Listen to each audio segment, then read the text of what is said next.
तर बाळासाहेब थोरात यांनी देखील त्यांच्या बहिणीसोबत अर्थातच दुर्गा तांबे यांच्या निवासस्थानी जाऊन आपली भाऊबीज साजरी केलेली आहे। बाळासाहेब थोरातांचे भाचे आमदार सत्यजित तांबे यांच्या घरी जाऊन बहीण दुर्गा तांबेंकडून ओवाळणी करून घेत ही भाऊबीज साजरी करण्यात आली आहे। थोरातांची कन्या जयश्री थोरात यांनी आमदार सत्यजित तांबेंसोबत ही भाऊबीज साजरी केली आहे।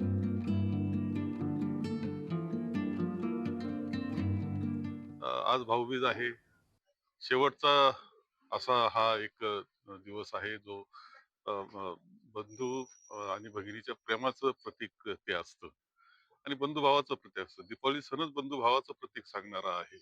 मानवतेचा सण येतो, त्याच्याचा सण आहे, मानवतेचा आहे, बंधुभावाचा आहे आणि म्हणून हे बंधू आणि भगिनी, बहीण आणि भाऊ याच्यातलं एक नातं असतं जे खूपच खोलवर जिव्हाळ्याचं अंतःकरणातलं नातं असतं। ते सांगणारा अशा प्रकारचा हा सण आहे आणि त्या निमित्तानं मी इथे आलेलो आहे दुर्गाताईकडं। आज झालेला आहे, कार्यक्रम चालू आहे। लोकशाही मराठी ऐका, पहा, जागरूक रहा।